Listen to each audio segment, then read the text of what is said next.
This agreement will provide a new approach to the responsible resource development, protection of treaty rights, and management of cumulative effects in our territory. The Blueberry River First Nation has reached a historic agreement with the federal government. There's nothing more inspiring than seeing a tree from the sky and seeing the world. Flying is pretty cool. A new aerospace company for an Indigenous entrepreneur.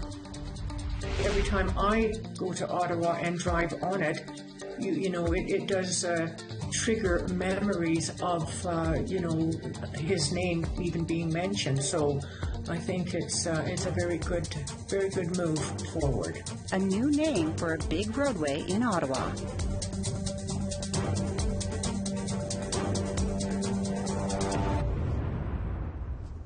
Good evening. Welcome to APTN National News. I'm Priscilla Wolfe.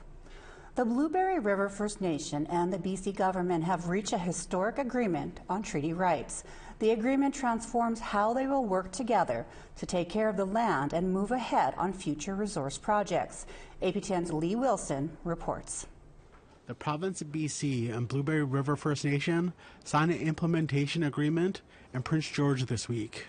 It was a response to a 2021 BC Supreme Court decision that stated BC infringed on the First Nations Treaty 8 rights due to decades of industrial development in northeastern BC.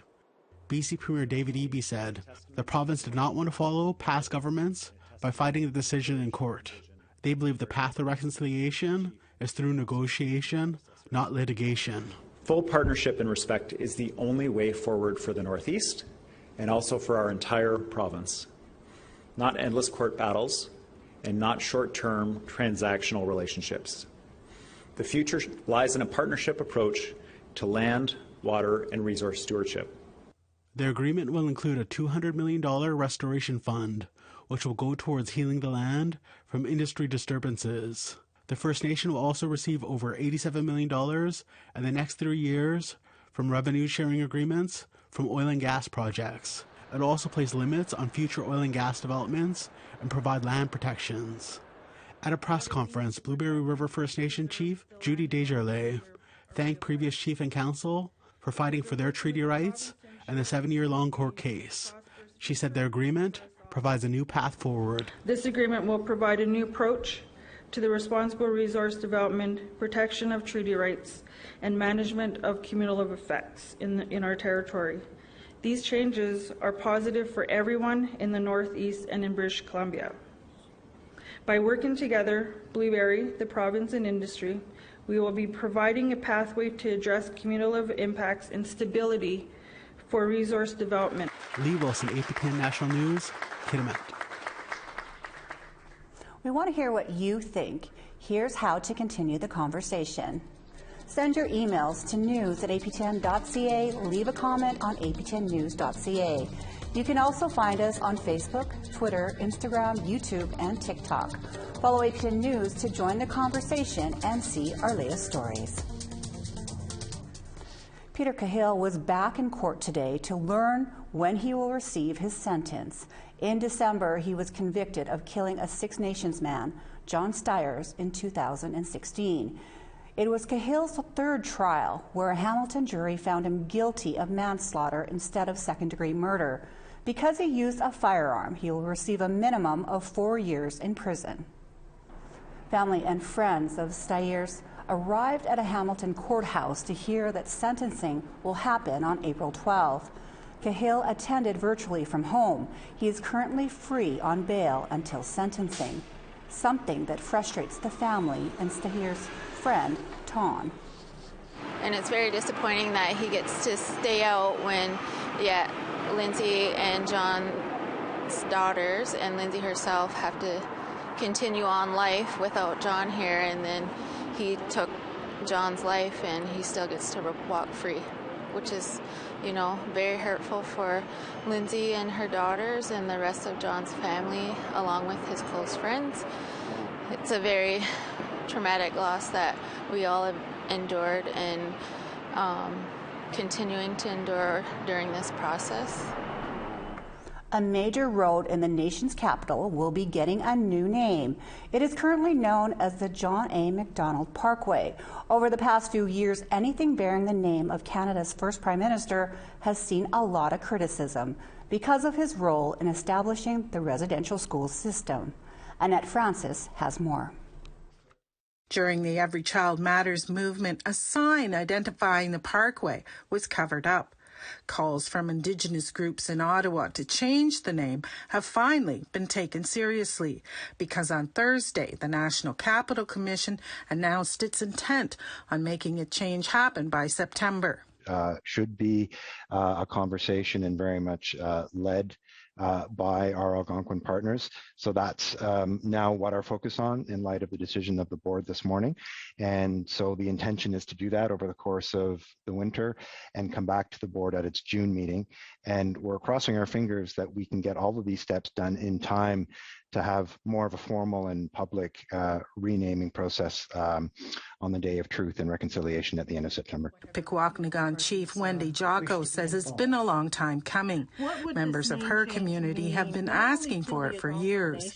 She said it will mean a lot to residential school survivors. Well, recognition that this was a prime minister who put in place horrific policies to discriminate, to suppress, to terminate Indigenous people. This is a historic moment, that the NCC will be changing the name of that parkway.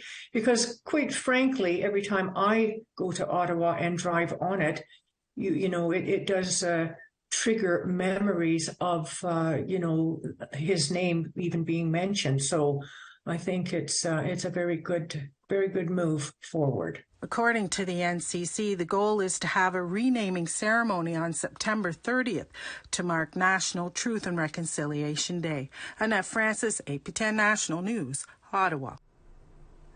The 8th annual Anishinabek Nation Health Conference kicked off this week. CTV video journalist Mike McDonald explains what this year's theme, Empowering Ourselves to Strengthen Our Future, means.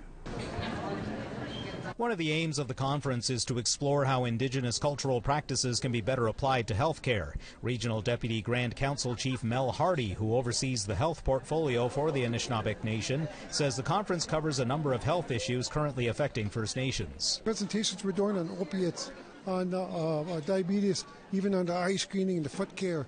And we're talking about a lot of these programs being adopted by the First Nations and run using our own traditions and customs and culture to be able to do this on our own. The conference attracts participants from across the province, including the health manager for Alderville First Nation, who says a holistic approach should be taken regarding health. We need to look at wellness as an overall concern. We need to make sure that people are eating properly and have enough food to eat.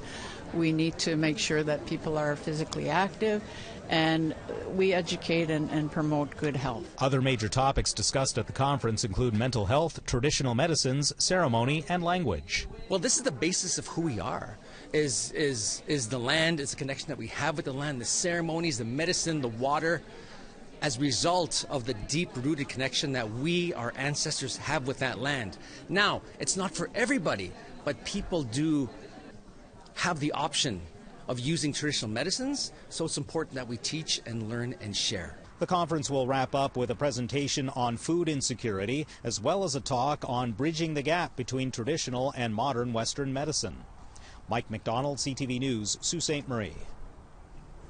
To Nunavut now, where the territory's Land Use Commission says the naval refueling station for the Northwest Passage, first announced in 2007, will be completed this year. Anishinabek is located right on the Northwest Passage. It was a support base for a lead and zinc mine which closed in 2002. The site has a deep water port which is now being converted to refuel Coast Guard and Navy vessels. Anishinabek is just 20 kilometers east of Arctic Bay, and the two locations are connected by road. The Nunavut Planning Commission was told by the Armed Forces that after years of delay, the facility will be ready to open at the end of the summer. Time for our first break. But coming up, what started as a personal mission became a community business for members of Eskasoni First Nation. I wanted to bring in change, and where people actually had the opportunity to take care of themselves, as like my father did.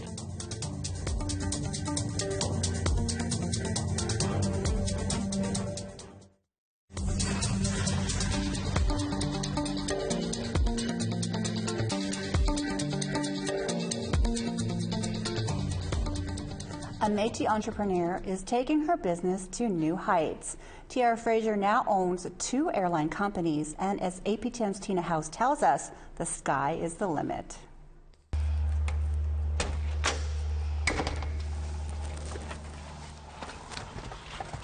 Tiara Fraser has been flying for the last 2 decades, and she is the first Indigenous woman to own her own airline in Canada. She is Métis and was born in Hay River, Northwest Territories. We've just launched Elliebird Aero, which is an aerotech company. So what is an aerotech company? All things innovation in aerospace and aviation. With the launch of Elliebird Aero, Fraser has just ordered 2 electric motorized training aircrafts, making her company the first in Canada to have zero-emission aircrafts for training units. Elliebird Aero is Fraser's second airline company, having launched Esqueo Air in 2018. It offers passenger and commercial service from Vancouver's South Terminal to Qualicum Beach on Vancouver Island. Esqueo means woman in Cree and pays homage to her ancestry. With Esqueo Air, we see ourselves as that bridge between traditional air transportation and the sustainable technology of the future. So with Esqueo Air, we're already looking at advanced air mobility, all the ways that we can move towards zero emissions. And we started doing so much of that exciting work that it deserved its own home and its own company so that we can do lots more to innovate in our industry. Along with owning 2 airline companies, Tiara believes in giving back and inspiring the next generation of future pilots with her program called Give Them Wings. It allows Indigenous youth to utilize a flight simulator and get up in the sky and see what flying is all about. So this is all about flight training. So this is about helping folks discover the wonder of flight, the awe of flight, and learning how to fly. You should come. Learn how to fly. There's so many people. How many people have you heard say, I've always wanted to learn how to fly? And so we want to help them learn how to fly. There's nothing more inspiring than seeing a tree from the sky and seeing the world. Flying is pretty cool. Tina House, APTN National News, Delta. Inspired by her father's cancer battle, a Mi'kmaq woman and her fiancé opened a restaurant. The reason? To offer healthier options for their community. Angel Moore brings us the story. Cataray Stevens started making smoothies like this one with all natural ingredients when her father was battling cancer to help him keep his strength. It was a hard time, you know, we were all preparing for him to go, and I thought about how can we, help him. Inspired by her father, Stevens began researching healthier foods and realized there was a need for healthy options in her community. That inspired Stevens and her fiancé, Andale Marshall, to open the Sequoias Cafe last summer in their community, the Eskasoni First Nation. And we've noticed that one of the main things that were sold were just fast food things. So I wanted to bring in change, and where people actually had the opportunity to take care of themselves, as like my father did. Jerry Denny, Stephen's father, beat cancer and now is in remission. Started cooking at the cafe 3 months ago. I enjoy being with family and meeting new people, and just enjoying life and being happy to be alive now. Stevens, with 7 employees, says the cafe provides job security and a place for people to come together after the pandemic COVID restrictions. I felt alone a lot, you know, like I felt like we were isolated a lot. And I just wanted to bring people to me. I'm really a family-oriented person, so. The cafe seats about 25 people. The food is made fresh every day. Stephen says people love the food and the atmosphere. And another thing was to give people the Mi'kmaq vibe. You know what I mean? You walk in here, you see Mi'kmaq art here, and give community members the chance to, I guess, show their artwork. Jerry says the best part of his job is the customers. The customers that come in, you never see them a long time, and all of a sudden they appear. Yeah, and it was always good to see them. Stevens hopes the cafe helps bring people to the community.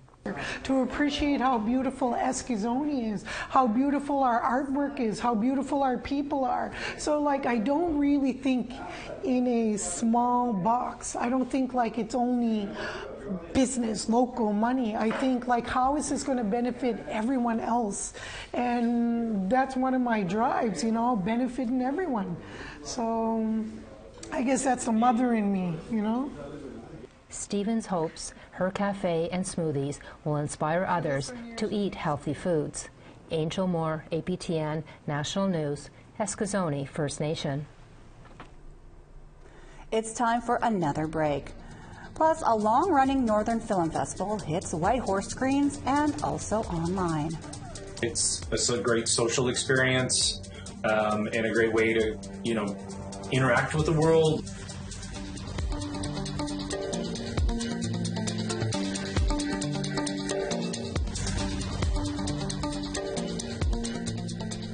Welcome back.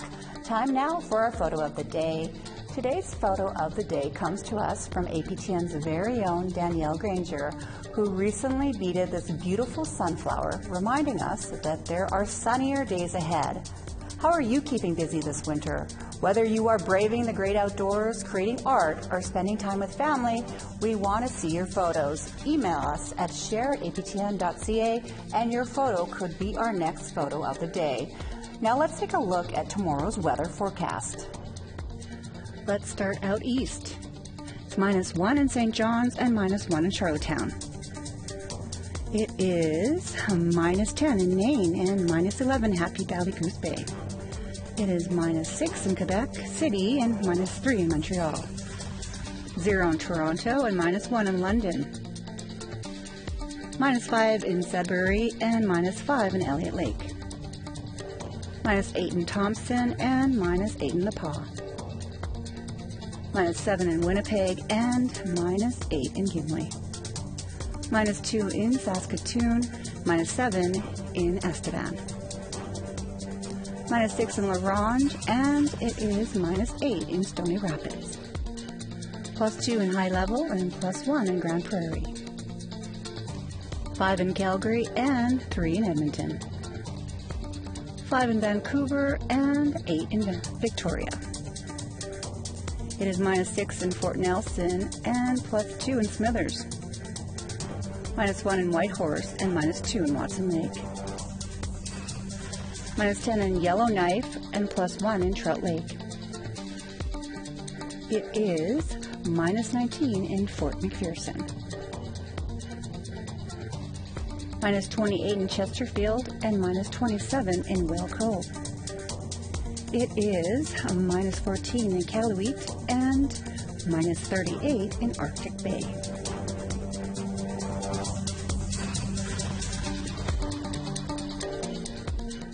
A Yukon Film Festival is gearing up to present around 100 Indigenous and Northern films. The 21st annual Available Light Film Festival will take place from February 9th until the 19th in Whitehorse and online. Its aim is to showcase cinema by filmmakers from Northern Canada, Alaska, and other circumpolar regions. This year's screenings include throat singer Tanya Tagak's documentary, Ever Deadly, and Yukon filmmaker Fritz Mueller's Voices from the Water. Other activities will include live performances, Indigenous storytelling, and panel discussions. folks should come and check out Available Light Film Festival because it's a great social experience and a great way to, interact with the world, learn about the world, get taken into people's lives and into stories from all around the world. It was meant to be one of the largest settlement agreements in history, $40 billion for Indigenous children who have suffered in Canada's child welfare and healthcare systems. Tonight, APTN Investigates journalist John Murray brings you the story of Noah Buffalo Jackson, born with severe cerebral palsy. Noah is among the leaders in this fight for dignity, compensation, and the well-being of future generations. John joins us now from his home in Edmonton. John, who is Noah and what does he have to do with a $40 billion settlement? Well, Noah Buffalo Jackson is a young Cree man from Musqueam, Alberta area, and he is the representative plaintiff in a $40 billion proposed final settlement agreement. He's among several other people in this agreement that combines 2 class action lawsuits with a Canadian Human Rights Tribunal ruling that was released in 2016. And just quickly, a final settlement agreement is when everybody in a lawsuit agrees to a solution and they put that together in a document and bring it all together. So again, Noah is a representative plaintiff in this class action lawsuit. Right, and $40 billion is a lot of money. Who benefits if it gets finalized? It is a lot of money. In fact, it could be one of the largest lawsuit settlements in the world if it does get approved. The only thing bigger would have been the roughly $206 billion lawsuit settlement against a big tobacco in 1998. And then it would be second to that, and next to that would be the $20 billion settlement for BP's Deepwater Horizon tragedy and all the environmental disaster from that. But in this case, $20 billion will go to children affected by child welfare, healthcare, or denial of Jordan's principle. That'll be paid out in direct payments. Another $20 billion, the other $20 billion, will be going towards fixing the healthcare and child welfare systems. Okay, well, thank you for that. Now, with so many potential claimants, is there a way for people to know if they or a family member is eligible to be a claimant? Well, ultimately, the final settlement agreement is still up in the air. It still needs to meet the approval of the Canadian Human Rights Tribunal and the federal court. But all parties have agreed to push forward. Now, there is a website people can go to check on the updates on the case, and that is fnchildcompensation.ca. However, they can also keep watching APTN National News for updates as well. Okay, well, thank you so much for talking to us today and telling us about Noah. All right, thank you so much, Priscilla. You can catch the rest of Noah's story a few minutes from now following the news. That's your show for Friday, January 20th. I'm Priscilla Wolf. Your regular host, Dennis Ward, will be back next week. Have a great evening.